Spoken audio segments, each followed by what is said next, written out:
Big Buck Registry's Big Buck Podcast, episode number 79, From Anti-Hunter to Hardcore Hunter, the Krystal Buskirk story.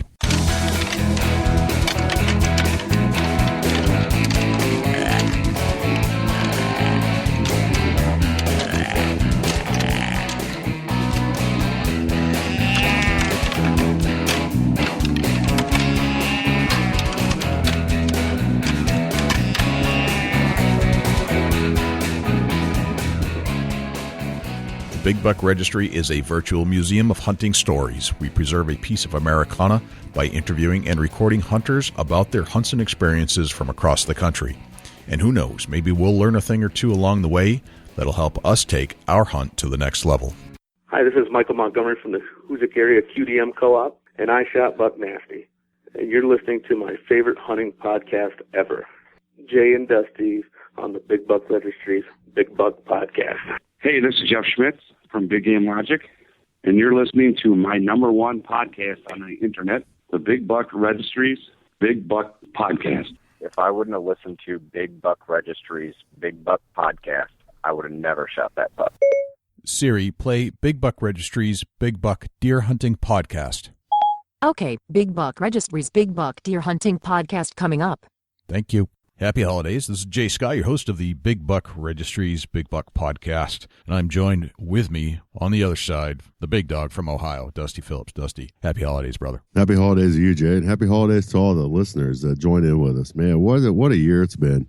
Been a great year, man. We've had a heck of a lot of fun on this show, and I'm positive that there's going to be a great 2015 coming down the road. I'll guarantee it 2015 is going to be awesome. I like it because we can look back at 2014, look at what we've put together, and then kind of critique ourselves and say, all right, this is what I want to do better in 2015. We want this type of material. We want these types of guests, and every year you get a little bit better. Yeah, absolutely.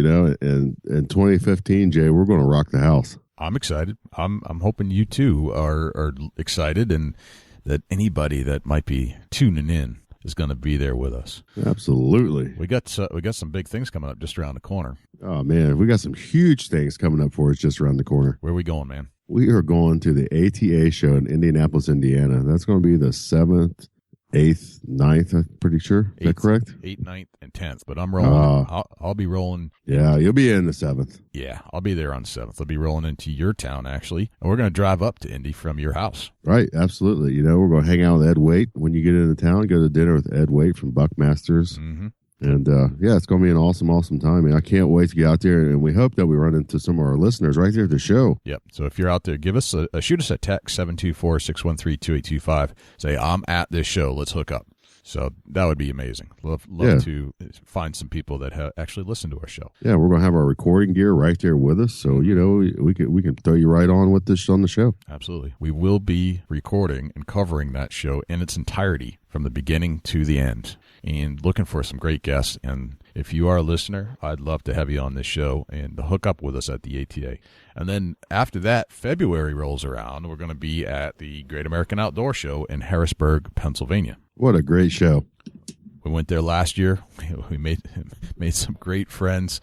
Oh, some man. Great people, and celebrities to just the hardcore hunters. The best thing is that everybody's into it. There's nobody there that is just a Debbie Downer or anything. Everybody's into that whole hunting atmosphere. It's the best. Yeah, I've been real fortunate to keep in touch with a lot of people. So I know you have too, Jay.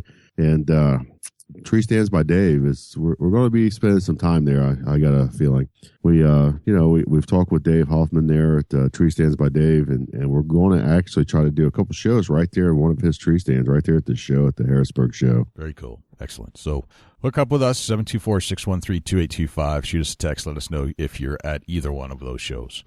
So we had a very interesting and controversial post on the Big Buck Registry Facebook page this week.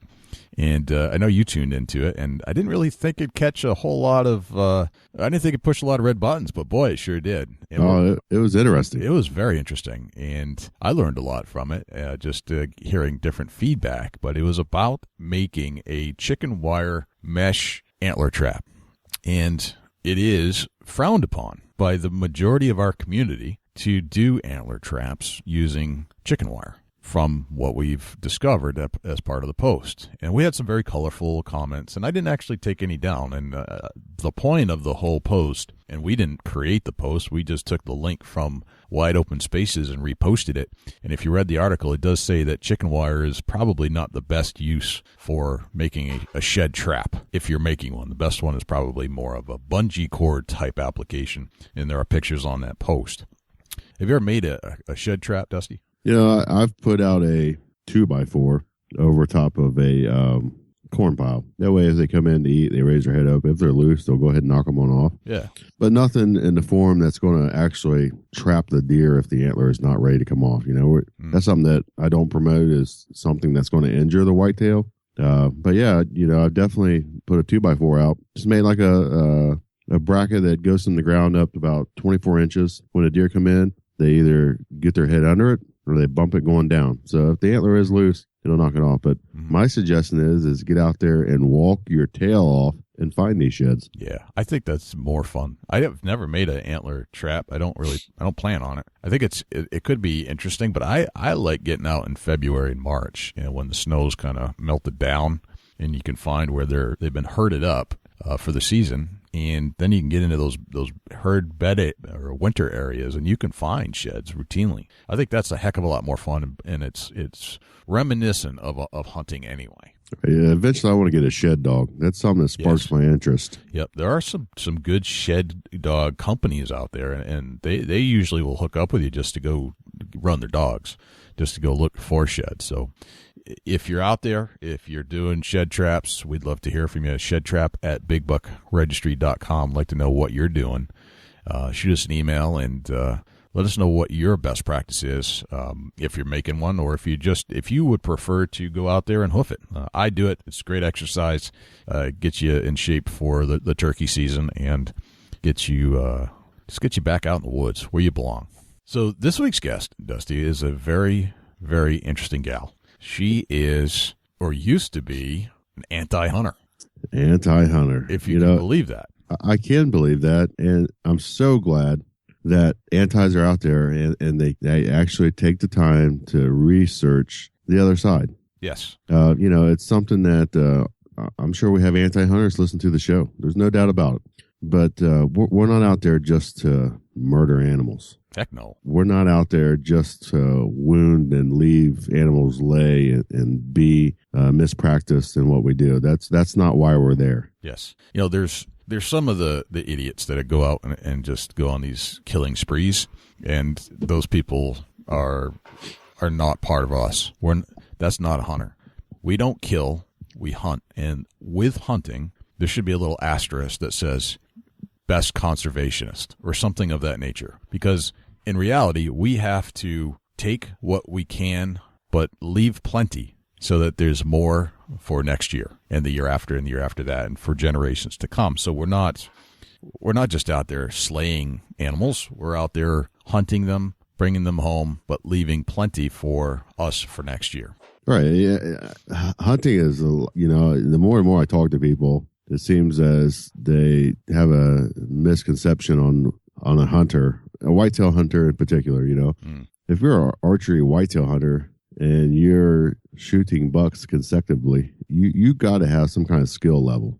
There's beginner's luck, and I'll agree to that. But to consecutively shoot mature whitetails is a skill level that is almost as good as a college degree, in my opinion. It is quite a task, and it's more of a feat with a bow. That's even better. So you run into an anti-hunter, and the first thing they ask you, well, don't you guys just go in the woods and kill deer? Well, yes and no. It's not really just walking in the woods, right? But killing deer every time we go out. That's not the way it works, right? And they don't understand that. Well, what do you mean? Well, I explain. You got your preseason scouting. You got to do your setups for your tree stands or brush in your ground blinds. They're already confused at that point. And then I say, well, then season opens, and then you got another educational few weeks to find out the pattern of the deer and what they're eating on and where they're hanging out at. and then you progress into moving your stand again. And, it takes some skill to move a stand and pick a great location for your stand. You got to be able to set up the wind, so you're not getting, what I want to say, you're not getting picked off when the deer are walking up the hill at you. There's all different scenarios that play into stand placement, and an anti-hunter doesn't see any of that. All they see is the death at the end. Right. And that's something that if you take the time to explain to them, that it kind of opens their eyes on how hard it really is to harvest the deer. Have you ever turned a friend that was a non-hunter into a hunter? I have, and it's probably one of the most rewarding things I've ever done in my life. Yes. How about a vegetarian friend into a hunter? I've turned a vegetarian friend into a meat eater. Yes. Not necessarily the hunting part, but I have turned him over to venison. Yep. Because I explained that it's pretty much organic. Yeah, heck it is. And it's clean. It's clean meat. I showed him the process of cooking it. The grease is not there like you have in the beef and the processed meat. Right. It's free range organic meat. Doesn't get any better if you're seeking that out. And it's a little higher in cholesterol, but it's one of the leanest meats you'll ever find. It's probably one of the most healthiest meats you'll ever find. Right. Yeah, and I'm still not convinced that all these cholesterol things are what they say they are. And it seems like the diet recommendations change every year, every few years, and now we're into paleo, which is eating fruits and berries and nuts and lean meat. Or just meat. Right. Never mind lean, just meat. Doesn't matter. Right. So, right. Dietary recommendations are so interesting, but that's a different show. But I have turned friends that were not necessarily antis, but were vegetarians into hunters, and now they hunt routinely to make sure that they have meat on the table, which is awesome because they're just purists when it comes to food anyway, and they wouldn't have it any other way today. But this particular gal, Krystal Buskirk, has turned from anti-hunter, where she was out there just against hunting completely, and now she's a hardcore hunter and can't see her life any other way, and it was an eye-opening experience for her. Yeah, it's going to be an awesome story. It's going to be a touching story because of what she was at the current point of being an anti, to learning about hunting and how that the harvest keeps a healthy herd and maintains the population on the whitetails, and she did the research. And, I don't know who to thank on making the light turn on, but the good Lord above and the will to go learn new things is a lot to do with going from an anti into the woods. Let's get Krystal on and hear her full story from anti-hunter to hardcore hunter. Absolutely. Let's enjoy this story, Jay. Krystal Buskirk, welcome to the Big Buck Registry's Big Buck Podcast. How are you? I'm good. How are you? Hey, we're doing good. We heard you shot a big deer. Yeah, he was pretty decent. We saw some pictures, and I have to say it's quite impressive. So, Thank you. And as we like to do here on the Big Buck Registry, we like to hear the rest of the story. The picture obviously tells the story of 1,000 words, but we want to hear your version, if that's cool. That sounds good to me. All right. Excellent. So Dusty is from Ohio, and I'm from New Hampshire, and this is the Big Buck Registry's Big Buck Podcast, and we just like breaking down good deer hunting stories. So let's take some time and hang out on the porch at deer camp and break it down. Alrighty. Okay. So Krystal, tell us where you're at right now and where you're from. I live in the Annapolis, Maryland area. Okay. Gotcha. Which is in central Maryland. Okay. Excellent. And you're a deer hunter, obviously. Otherwise, you wouldn't be on the show. How did you get into deer hunting in the first place? Well, this was a big move for me because I was a massive anti. So really? See, I knew this was now this was a good. This is what I picked up on in your post on Facebook, and this is why I wanted to have you on the show. I needed to hear this story. Keep going. And, I met one of our DNR officers that patrol our area. And after talking to him for a little while, and it's kind of like, once you start seeing why it has to be done, because a lot of people are uneducated, and I was totally uneducated. So, I mean, as much as of an animal lover that I am, you kind of don't want to see the suffering, and you need to understand what the circle of life is about. It's not doing anything bad. It's actually helping. So it's kind of like, and with me being outdoors, I kind of want to learn a survival skill if need be. Okay, that's a cool survival skill, definitely. I'm gonna step in there, Dustin. Chime in, yeah. How You say that you was a huge anti. Explain that a little more detail. What made you an anti? Yeah, How what made you an anti? Well, just because I was like this huge animal lover, I didn't want to hurt anything. The only thing I would kill is probably a fly or a mosquito. So it's kind of like I hated seeing like all the blood and guts, and with me taking so many pictures and just seeing how beautiful these animals are, I just couldn't see myself actually doing that. Gotcha. So, I mean, it's a big turnaround for me. My whole life turned into a complete 180. So it's still fairly fresh to me, but I'm still willing to learn, and I'm not turning back. So okay, so you've converted. Oh yeah, I'm completely converted. All right.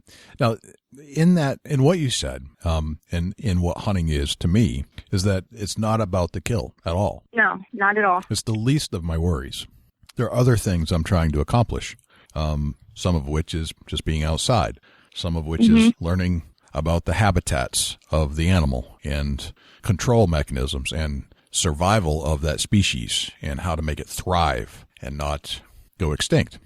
So if we were killers, that would be one thing. We're not killers. We're hunters. There is a massively distinct difference between those two terms. Yeah, I think the biggest thing for me was taking a life. Absolutely.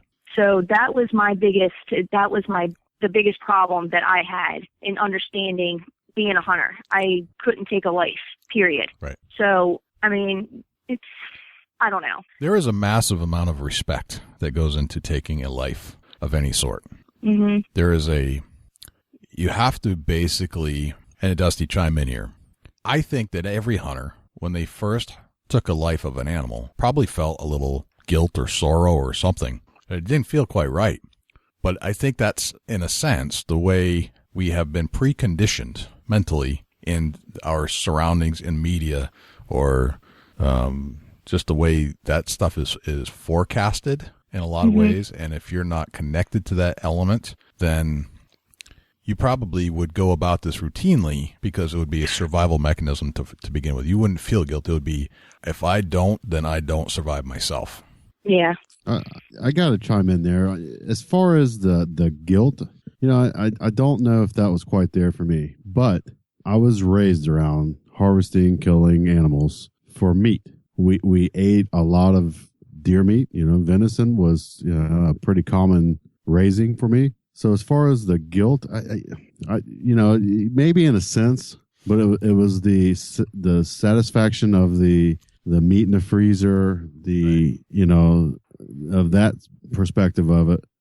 It was definitely difficult on the first one, but it after it was all done, it was very rewarding. Right. Well, go back to your very, very first kill, Dusty. What emotions went through your body at that point? And Krystal, same thing with you. We've harvested deer many times since our first kill, but go back to that very first one.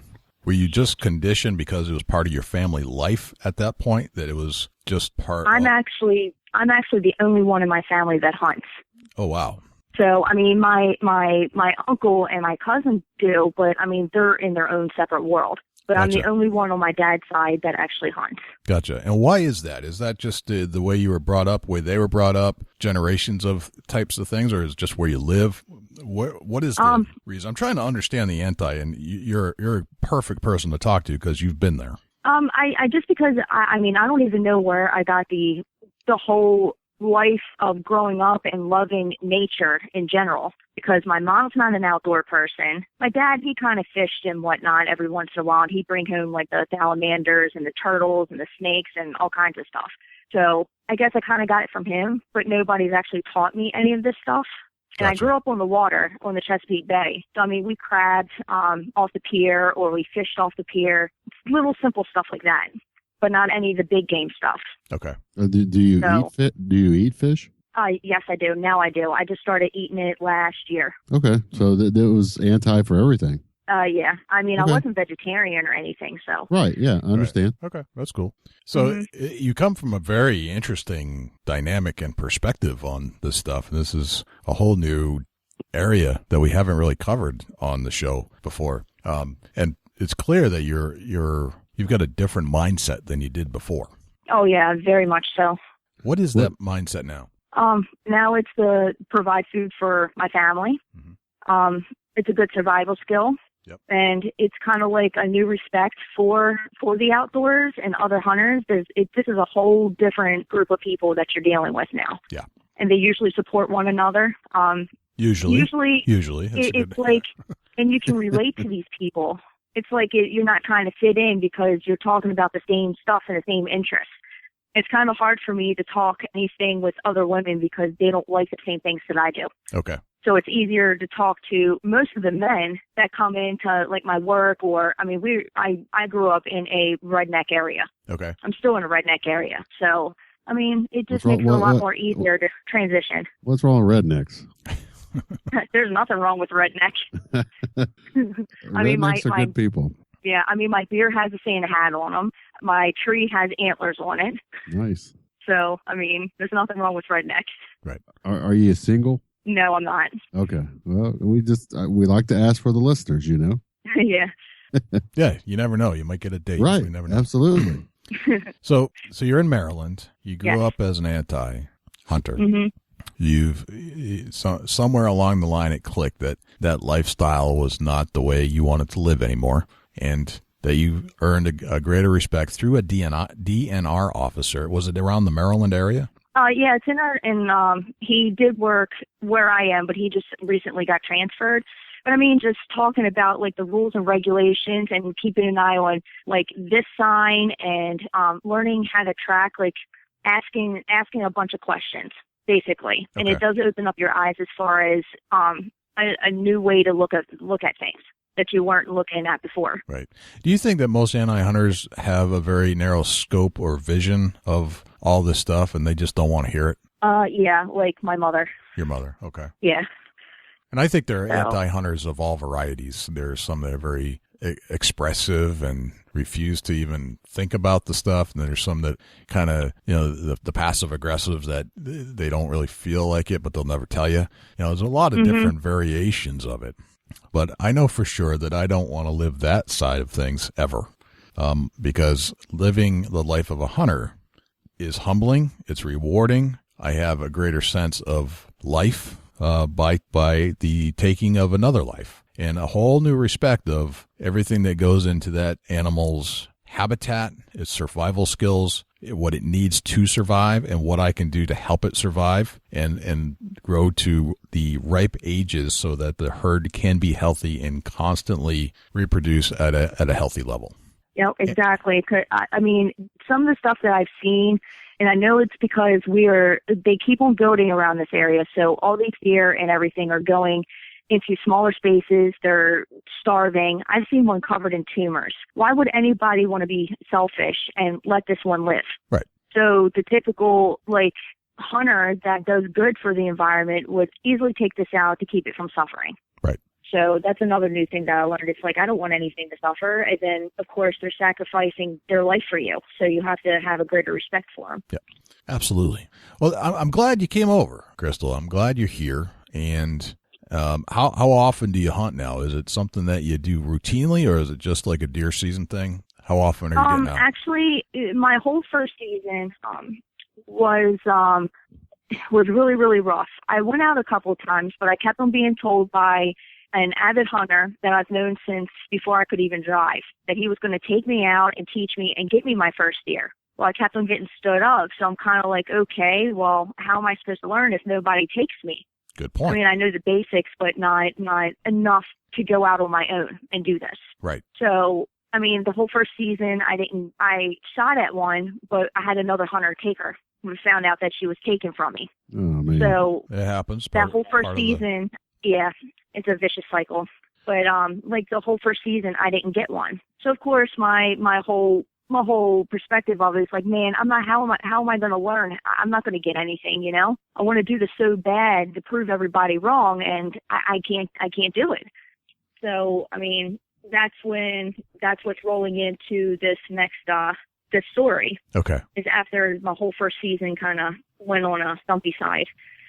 So the first season that you hunted didn't turn out quite as you wanted it to. No, not at all. With a harvest that you could take home and call your own, meat in the freezer, the full experience. But you got a taste of how it works. Oh yeah, I got a taste of it. I mean, I went through and I butchered and everything else, but not my actual first one. Okay. So Gotcha. it's not the same. So you got the experience. You got your hands wet. You got blood on your hands. You understood the whole circle of life and the whole process from soup to nuts to. But that you weren't able to call that season. You couldn't say I've filled my tag. Yeah, not at all. Okay. Did that drive you to want this more than anything? Yeah, because it was like a something that it's to prove to myself and to prove to other people that constantly put me down. So it was more of a mission. Right, absolutely. It was an awesome mission. Yeah. Yep. Crystal, do you have more friends now than you did before you got into hunting, or less? I mean, I do, but I mean, it's a whole different crowd, and I Right. usually tend to keep to a small crowd anyway. But I mean, if any questions that I have, I can just ask anybody. Yep. And they'll give me input. That's awesome. Equipment and like what other stuff that they use and what works best for them for different areas, that sort of thing. Okay. So how many years have you been hunting total now? This was your second season? This is my third this year. This is my third. This is your third. Last year was your second. This is my third. Year Yes. before that was your first. Gotcha. Okay. Yes. All right. Back to when you say that you had somebody that was going to show you and that fell through. How did you learn? Really, I became friends with somebody on Facebook. He was a mutual friend through another hunter that I know. So, I mean, we kind of chatted for a while, just chit-chatting about the deer and what's out there in the Midwest and compared to here, and just talked a lot. And he came up with this great idea. It was actually last February that he would be willing to give up his gun season for me and come out there during November's rifle season. So it was a big risk that I was taking, but I mean, I had some time to like kind of build up my info and line everything up right and make sure it was the right choice. But I'm kind of glad that I did. I took that chance. Right. So I'm assuming somebody from the Midwest. Let me make sure I got this story correct. Mm-hmm. You met a mutual friend through Facebook. You started talking about deer hunting, and he was willing to come out to you for your gun season. Is that correct? No, he was willing to give up his gun season for me to come out there and hunt in the Midwest. Oh, okay. So you came to him. Yeah, I went to him. Okay, gotcha. Awesome. Okay. And from that, you harvested a deer? Yeah, a big one too. Okay, is this your buck story? Yes, that's my buck story. Okay, gotcha. We'll get into that in a minute. So very interesting. So when you first started out, I want to get into that just a little bit more so that somebody that is maybe in the same situation that you are, that's a listener, is wanting to know more about what you just said there. So you just did, let's say, a friend request, and you started chatting back and forth. What did you talk about to get the conversation going? Just asking like a bunch of questions. He is with, he founded Trial by Fire Outdoors. Okay. And he does a lot of filming as well. Okay. And all I can say is thank you. So we just started chatting, say, hey, have you seen anything out there? Or just basic, like, friendly talk, I guess you can say. Not really anything specific. Gotcha. But yeah, so we got to be pretty good friends. Okay. And him and his partner had talked, and they said, hey, what if we bring her out here so she can get her first deer and film it? So that from all the conversation through Facebook, you got in touch with him. You guys kind of chatted back and forth for a good while. You got comfortable, I'm assuming, to on the phone and whatnot too. So right, absolutely. So once you got comfortable and you felt comfortable coming to the Midwest and going on a hunt, this led into you harvesting this great buck that you submitted to the Big Buck Registry. Yep. Awesome. That's a great story right there. Mm-hmm. Love it. So I want to, now we've broken down the whole thing. Now, the deer that you shot and the one that you sent in, where were you hunting? I was hunting in Holt County in northwest Missouri. Okay. That's the story that I want to start to break down here. So we've learned about you, where you're from, and kind of how you transitioned from anti-hunter to hardcore hunter. So let's get into the story behind the deer. Let's kind of back it up a little bit about your preparation. How did you get into this area in Missouri, and what made you decide to start hunting here? Well, Midwest bucks are usually, I mean, the deer out there in general are fantastic. So I figured, okay, well, I haven't seen that part of the country. It's a risk that I should take and not hold back anymore. So I was like, okay, I drove 1,200 miles from the Annapolis area to Northwest Missouri. Gotcha. Now, on my own you've got some to get myself out there. You know, you've got some big bucks in Maryland too, right? I haven't seen them. That's what I say about my area all the time too. There's nothing around here. That's okay. I mean, there was only one that I've seen recently that was in Denton, which is on our eastern shore. Okay. That was pretty decent, but I'm pretty sure that he was fed for quite a while. Gotcha.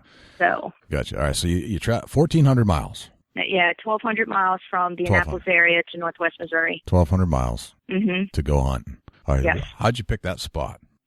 Well, actually, it was Aaron and Tyson's private properties. Okay. So I went to private property, not state game land. Yep. Excellent. And private land is some of the best hunting you can do. And public often turns out great bucks as well. So as long as it's not like high fenced or anything, then it's free range. That's kind of, this was completely free range. Yeah. I mean, there's a lot of organic cornfields surrounded by soybean fields. I mean, it's all agricultural out there. Okay. So the area that you're hunting, or the land you're hunting, tell us about the landscape. Tell us about what kind of agriculture, trees, what are we dealing with? There's timber, but not too much of it. It's mostly cornfields. Gotcha. Okay. Yeah, it's mostly cornfields and soybean and anything that has to do mainly with farming. Okay. So, I mean, I went out there in November, so it's kind of hard to tell what's actually grown out there in what area. Okay. Tell us about how you plan the hunt. Well, we planned it for quite a few months on about how I was going to get out there and the cost of my tag, where I was staying. Basically, we came up with an itinerary throughout the week. Okay. Which was hunting in the morning and afternoon every day. Pretty simple itinerary. Just pretty simple. But just were hunting across every day. Good. Excellent. Yeah, exactly. Very simple. So you plan to get the tag. How much are you talking about? Because this is your second season or your third season. We're talking about when this went down. My second season. Your second season. Yeah, last year was my second season. Yeah. Last year. Mm-hmm. How much money did you have to invest into this whole thing as your first solid hunt away from home? Well, it was actually cheaper for me to drive out there than it was to fly. Okay. I took $800 with me, but that included my tag, which is your out-of-state license as well. Okay. So it's your permit and your tag. How much were you looking at for tags? $225 for bucks, and it was $25 for does. Oh, wow. Which really isn't that bad for out-of-state. I like the price of the doe tag. It's pretty nice. Yeah, $25, yeah. Very cool. But I brought $800. That bought my gas, my tag, everything else that I needed. But I went through 12 different states on this whole trip as well. Right. So, I mean, it was pretty manageable as far as cost-wise. Are you traveling alone or with somebody? No, I went by myself. By yourself. And you're going to meet up with your buddies out there when you got there? Yeah, I met up at the Bass Pro in Independence. Yep. Which is one of the largest Bass Pros in the nation. Gotcha. It was amazing. So you blew your $800 when you went to Bass Pro. No, actually, my hands were in pockets. My hands were in my pockets. So good plan. Yeah, it's easy to spend a lot of money there. It's like Candyland for the hunter. Oh yeah, definitely. So tell us about the first day. So you beat up at Bass Pro, and then what happens? Well, we drove up to the house, and I got took all my stuff in, and really pretty much got settled. Yep. Because the season didn't start until Saturday, and I got out there Thursday. Okay, all right. So, yeah, I kind of chilled out for a couple days, and then the initial, gearing up started to kick in on Friday. Yep. What kind of gear I couldn't sleep. Speaking of gear, tell us about the gear that you brought with you. I just had my camouflage and my tree harness. Okay. That's it. That's it. That's it. The firearms were provided for you when you got there? Oh, yeah. I used a 22-250. Okay. I did take my 870 out there with me, but I didn't need it. So. Gotcha. All right. So you had some with you. Then you had some guns you could use when you got there as well. Mm-hmm. Okay. What'd you drive? What'd you drive out there? What did I drive? Yes. I have a Nissan Versa. Nice. I have a hatchback. So that's perfect. So you packed up the Nissan hatchback. With the big cooler, all of my back seat and everything. Your cooler, everything, and you headed out, left Annapolis and headed for Missouri. Sure did. I love the way that picture has been painted. Absolutely. Yeah. Yes. And Now, believe me, if he would have lasted the couple days that I needed him to last, I would have drove with his legs hanging out the windows. I've done that before.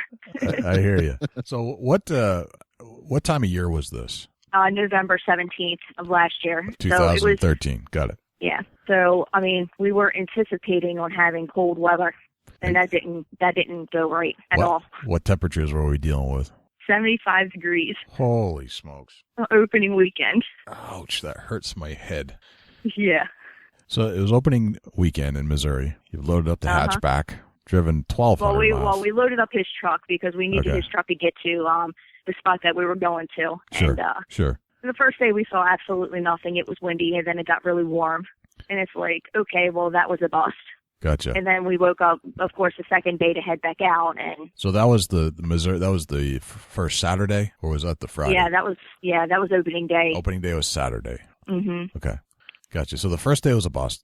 High temps, high wind, nothing going on. So then you move into Sunday. How was your anticipation level? Were you still kind of up and ready, or were you kind of disappointed with day one? No, I was still geared up. Okay. It's like I'm determined. I'll sit up in that tree until I get one. Okay.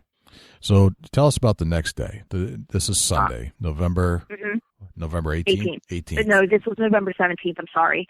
November 16th was opening day. Okay, so November 6th. Got it. So now you're going into November 17th, 2013. We had woken up, and we got out to the stand, I'd say about 5:30-ish.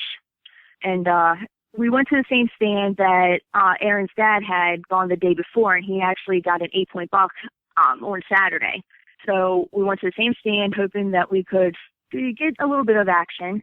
And it was still windy. It was still 45-mile-an-hour winds and gusts to about 60. So we sat out there for a little while. We had a button buck that bedded down for like 3 or 4 hours in front of us. Didn't see us, didn't smell us, nothing. Okay. And we had another 4-point come in. And out there in Missouri, you have to have it's a 4-point restriction. So they have to have 4 points on one side before you can shoot. Okay. So we had him, and we had like a raccoon, and we had another little buck come in, and a little bit later, and the smaller bucks and the button buck actually started butting heads, which was kind of cute because I've never seen them sparring like that. So like, okay, well, we haven't seen any big deer, and this was like around 11 o'clock or so. And he's asking me, well, do you want to come back? We'll come back a little bit later. I was like, oh no, we'll just sit out here. I don't have to eat or anything, so let's just wait it out. So after he asked me that, it was about an hour later is when all the action happened. All right, so what time is it now? It's going to be 12 noon. Okay, so it's a noontime situation at this point. Okay. Mm-hmm. All right, so what happens next? Well, we forgot the binoculars, which kind of stunk, but I mean, if you have a scope, it works just fine.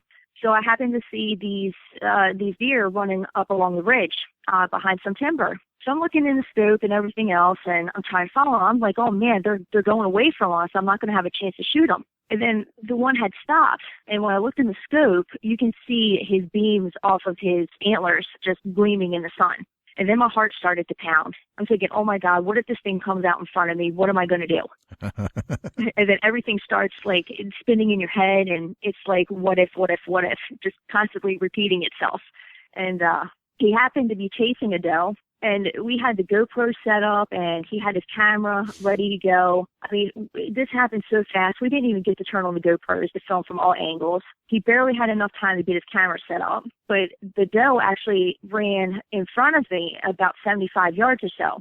So I'm following him. I'm following the buck in my scope just to see, how big he was, if he was legal. And I'm thinking to myself, I don't care. I see 3. If he's got a brow tine, I'm shooting anyway. So okay. I'm with you. I was ready, Yeah. I mean, that is the most focused I've ever been in my life. And isn't it funny how you kind of zoom in on that kind of stuff? It's incredible. And me, of all people, I never thought I would have that feeling. Right. Which it's absolutely amazing.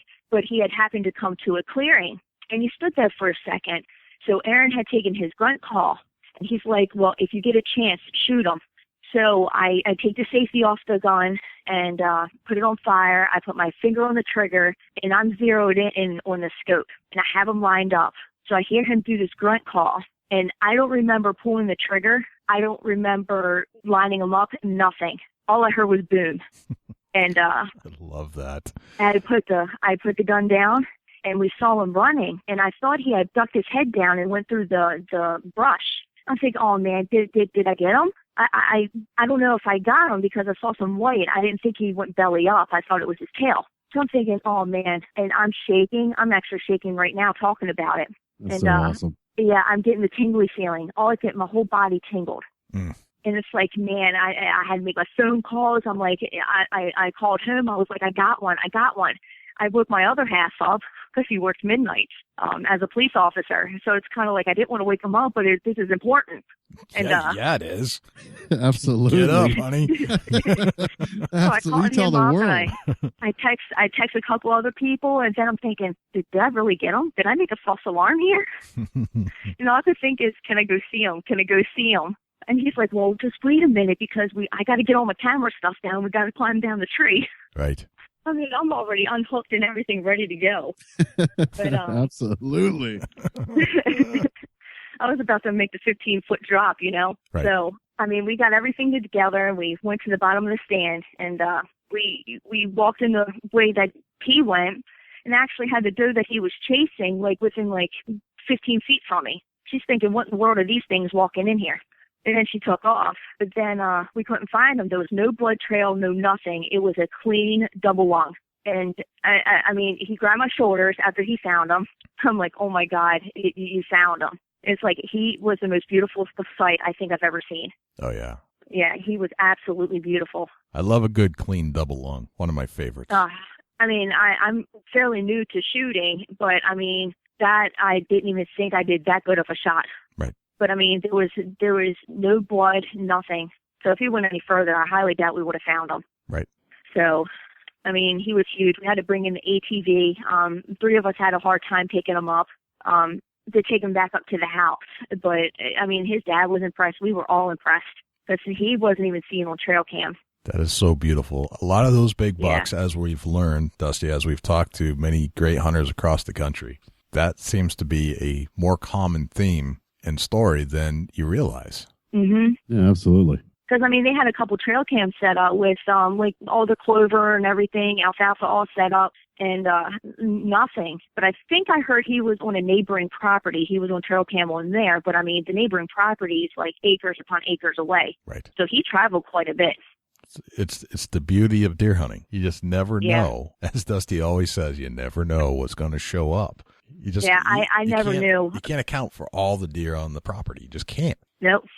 It's one of the things where it's such a mystery. It's a mental mystery. You could have a buck from 6 miles away be under your tree stand, and you never seen the buck before. You've never had any kind of encounter with him. Then all of a sudden, one night he's there, and you're like, "Where did this buck come from?" It's one of the most amazing things. Yeah, is that they travel so far and they're so unpredictable. That is one of the true, pure elements and best parts of hunting is its unpredictability.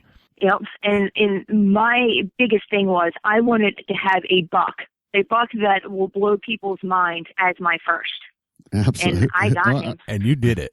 Yeah, absolutely. I did it. You got it. I prayed that I was going to get a buck as my first. I mean, if he was legal, fine, but have a fully mature, a minimum of 4.5-year-old as my first. Right. With all kinds of gray in the face and scars on them. I mean, it's incredible. Okay, I gotta say something here. Are you sure you was one time an anti-hunter? Oh yes, big time. You're talking like a pro. I would say about 4 years ago. Yes. You're talking like a pro right here, right now. You're a pro hunter. Yeah. You've been addicted to this all your life. You just didn't know it. Yeah, I mean, I've been addicted to, like, wildlife and being outdoors and, like, learning how to track the trails because they always lead you to food or water. So it's kind of like something that you pick up on and then you enjoy it and you soak everything up. So when you actually, I guess, enhance that love for nature, it makes it a lot better. Right. Absolutely. But it makes it so much more enjoyable. Right. By the way you're talking now, and this is my opinion. It doesn't matter anybody else's opinion. You've been a hunter your whole life. You just was you never was you never was introduced to it. That's it. I think, see, in my mind, I think most people truly are hunters, biologically speaking. Agreed. Yeah, naturally we are. Naturally, we are hunters in some way, shape, or form. And unless somebody introduces you to it in some element and doesn't brainwash you into thinking it's the worst thing in the world to hunt, then you'll actually connect to it because it's at your roots. Mm-hmm. That's what I believe. I could be wrong, but that just seems like everybody I've ever introduced to it that was either an anti-hunter or just didn't hunt and didn't really want to participate eventually went there. I've had vegetarian friends who decided that hunting was very rewarding and cool and would now eat the meat that came from those kills and were no longer vegetarians.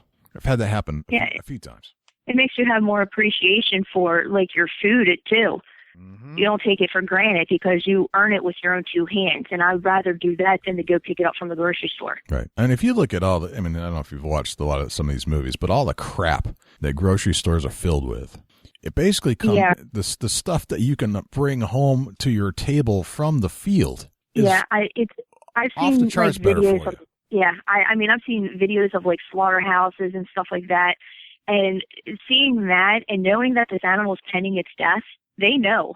They're not stupid. It's kind of like, okay, I'd rather have my food that I'm providing for my family to come from somewhere where this animal is enjoying life.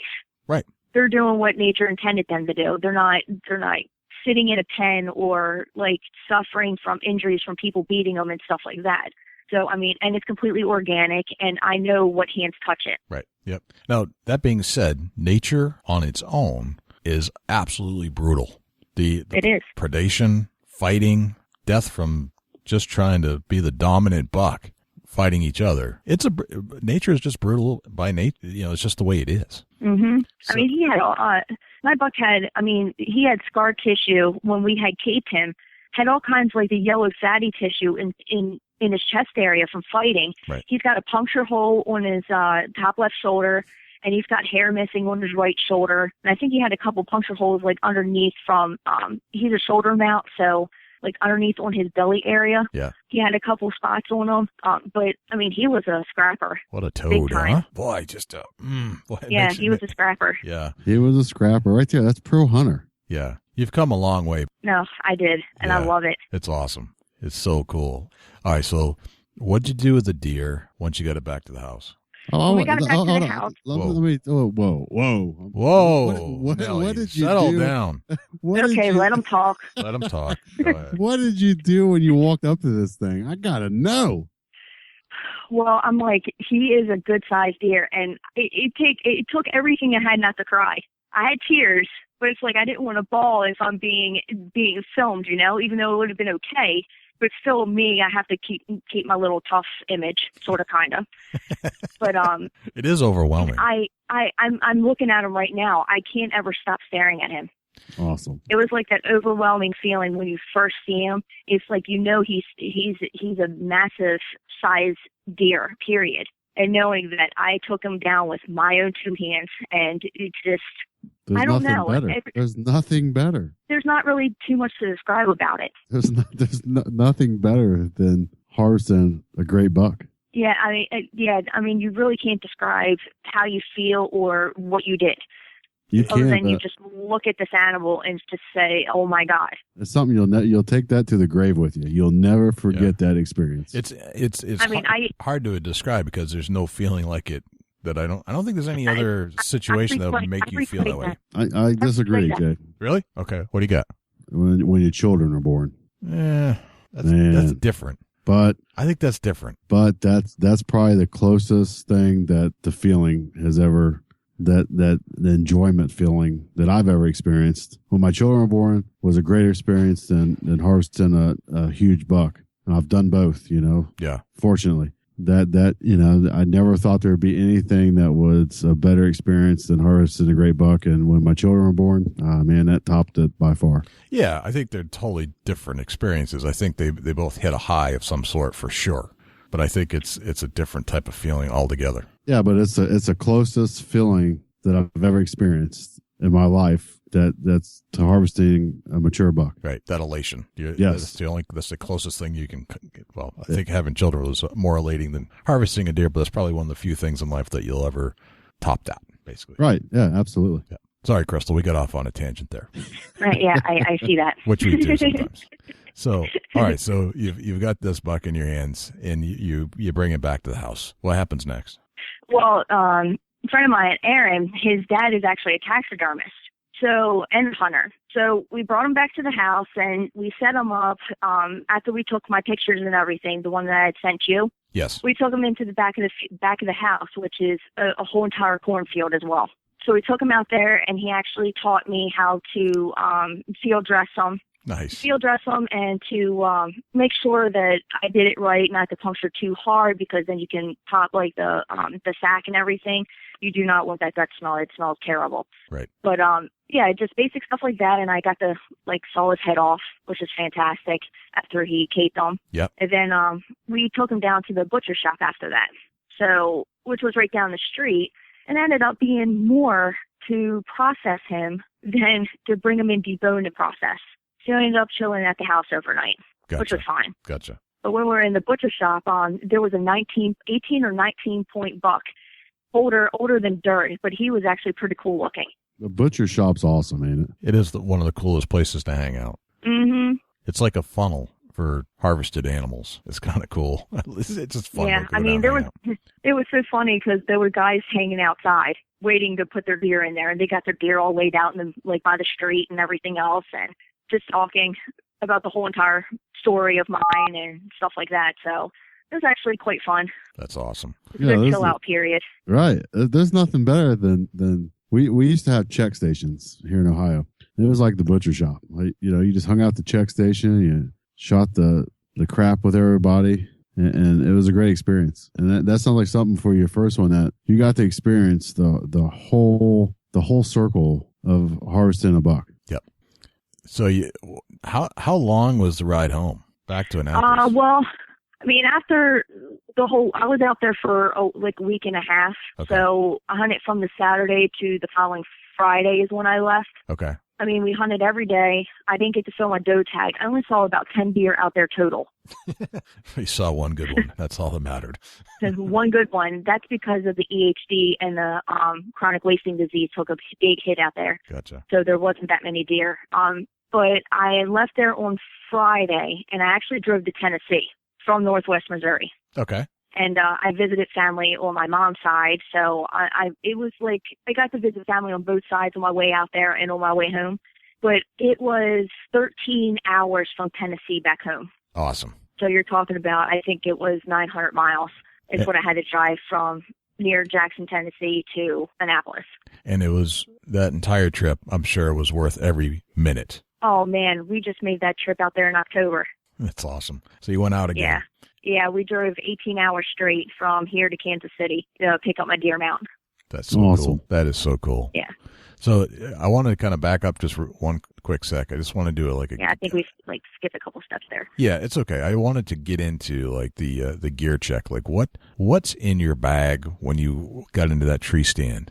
You doing you got some GoPros for the videotape? Yeah, he filmed everything. He's the filmer. Okay. So basically all I had was my cell phone, my camouflage, and my tree harness. Okay. And did you do any scent prep before you got there? You said that the small buck never winded you. Was that because the wind was in the right direction, or was that because you did some scent control? Probably in the right direction, because he came right up on us, and he actually saw us before he even smelled us. So, I mean, I sprayed down with the normal scent killer. Okay. But nothing spectacular. Okay. Sometimes it doesn't take much, that's for sure. No, not at all. I mean, of course, I sprayed my boots and everything to where they didn't track it coming in. Right. But usually the bucks and rut, they really don't care what's going on. Were you using any scent lure? No, I don't think so. Not at that stand, no. Okay, gotcha. All right. Were you using any... Not that I can remember. Any calls, doing any rattling, any grunt calls, anything like that, or just kind of wait and see what happens? Wait and see what happens. Okay. So, I mean, he came in purely on his own, and then we did a grunt call to kind of stall him for a second. Okay. So, I mean, it was all pretty much no bait, no scent, no nothing, just pure luck. Awesome. So awesome. Just pure awesome. I mean, I know you're a little hesitant in the beginning, Krystal, but your passion came through loud and clear, and it was beautiful. Yeah, I mean, when I got home, and I brought home the antlers with me, I brought back the skull cap. It's like I'm not leaving them out there for a whole year and not show anybody. Well, heck no. So when I brought him back home, and the person who kept on standing me up in my first season, he was like, "Let me see him." So he came in my work, and I brought him with me. And he's like, his eyeballs like got as big as not golf balls, but like tennis balls. Yeah, bigger than golf balls. He has been hunting since the age of 5, and he's never gotten a buck as big as mine. That's perfect. Yeah, because I mean, he's only 16-inch spread, and I think he measures 140 inches, about 140. There's some justice there. And his base is like 5.5 to 6 inches around. Nice. That's awesome. That is so cool. I know. Yeah, he's beautiful. I mean, the widest part of his neck was 24. Wow. Damn. So he's not small. Yeah, that's a big neck.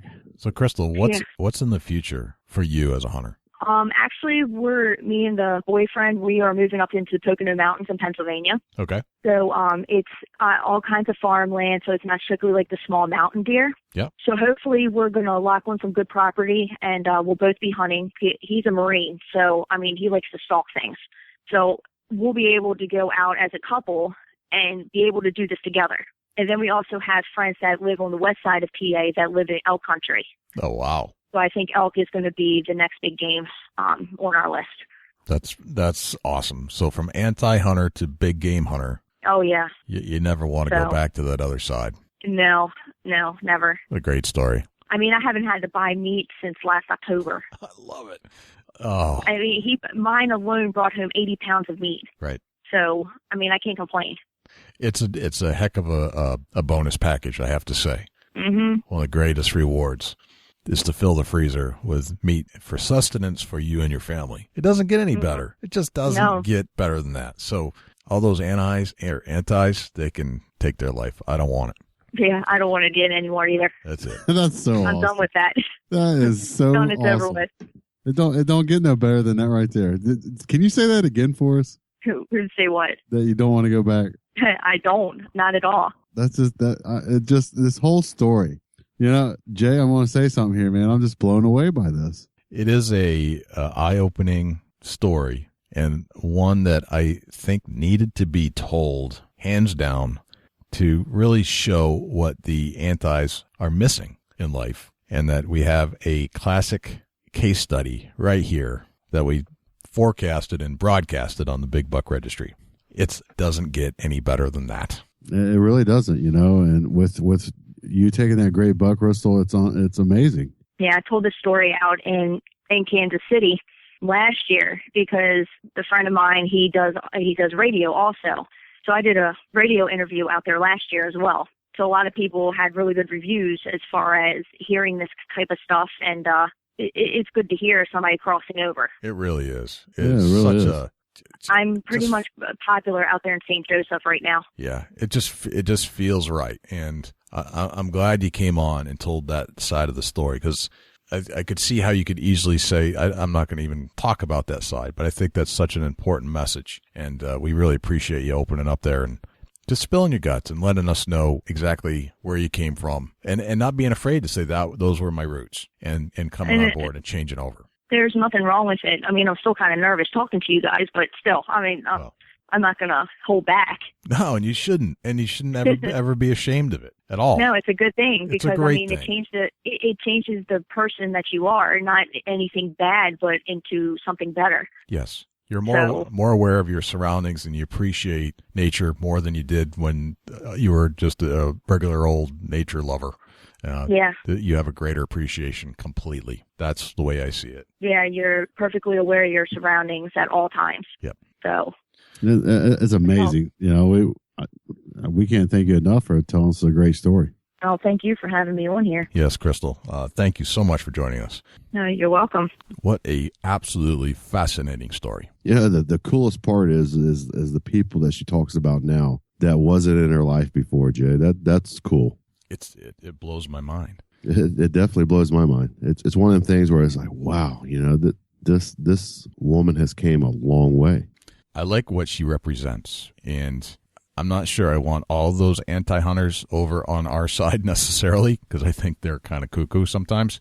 But there are many people that I think need to have the better understanding about what hunting is, as Krystal has seen and has engaged and actually practices now.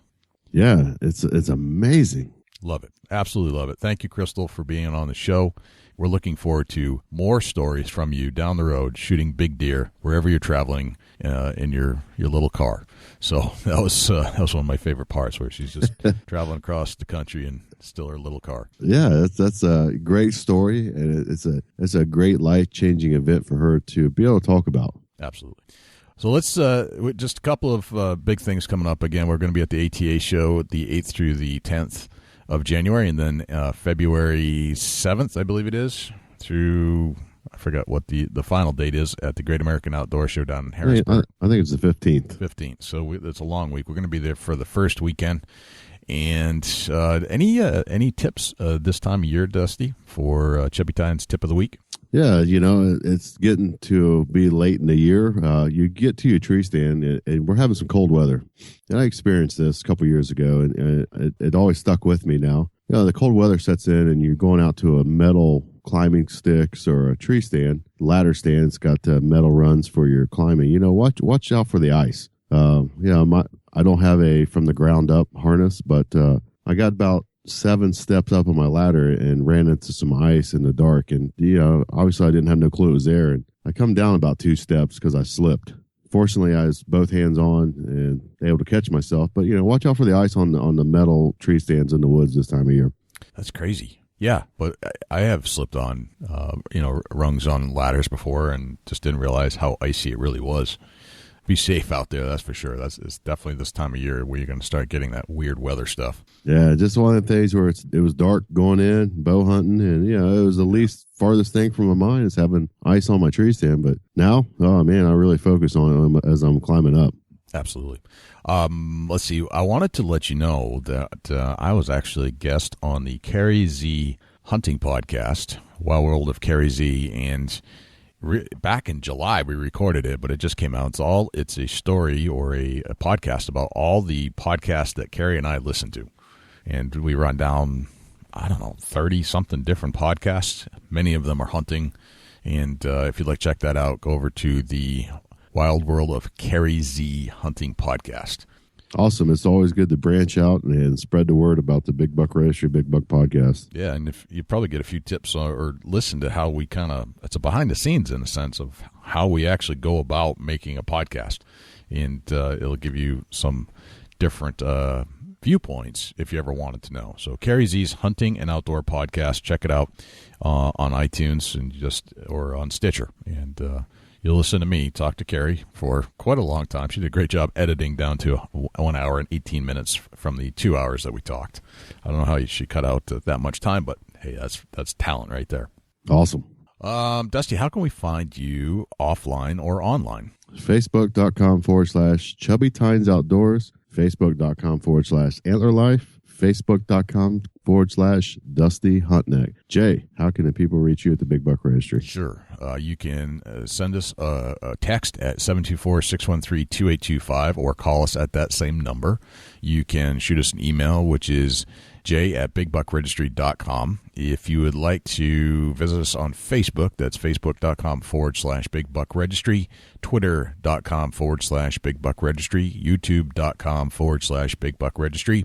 You can, if you'd like to send in a picture to be featured on our Facebook, and keep in mind you will be featured in front of about 140,000 fans, and that is bigbuckregistry.com/mybuck. And if you're in the outdoor world, or if you've just started a hunting page and you'd like to get some exposure and become a partner of the Big Buck Registry, go to www.bigbuckregistry.com/S4S.